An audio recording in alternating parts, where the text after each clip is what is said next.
Hello guys, ito nga, tapos na akong mamalengke. So, punta tayo dito sa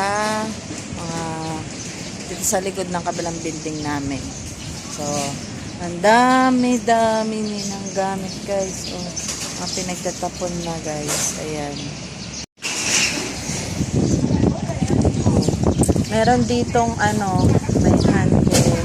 may hand carry, may scooter, may mga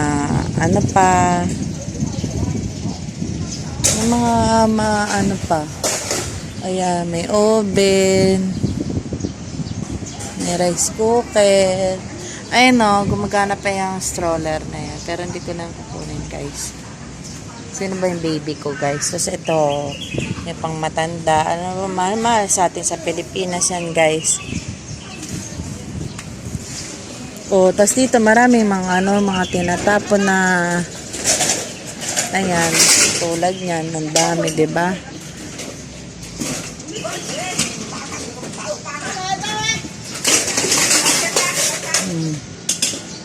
Ay, 'di ba guys? Ayan. Ang daming karton. Tapos meron dito noon na parang ginagawang tent. Wow. May dito, vacuum, tinapon na guys. May laman yan. Dito ata nilipat na guys. So dito naman tayo sa kabila. Dito tayo dito sa kabila. Sa tambakan mismo dito sa side ng namin. Building. Ito siya guys. Oh, nalinis na siya kasi may dumating sa truck kanina siguro. Nalinis na yung iba So, may nagtapon ng Durabox dito. Ayan siya. Binaklas-baklas siya isa-isa. Ayan. Ang gaganda pa guys. Ang ganda ng kulay niya 1, 2, 3, 4, 5, 7, 8. Iniiwan yung mga kaha. Yan lang yung malaking-laki na siguro.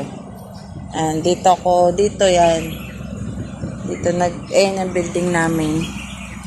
So, likod to. Ako yung uwi na. Bye! May mga motor, nakaganyan lang guys dito. Hindi naman halos na ginagamit.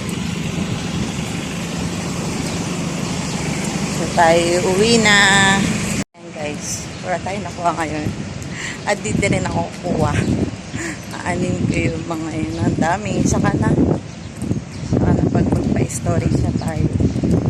Buti ko ang araw kasi. So yan guys. Ayuwi na. Sa building namin, may maliit na mall din naman. Itong mall na yan. Yung pahaba yan guys. Doon. So may market din dyan. Mas doon ako bumibili sa pinaka-market. Bili lang ako dyan ng meat. Kasi mas maraming magbigay. Pang-steam ba? So guys, bye na. Akit na ako. Goodbye.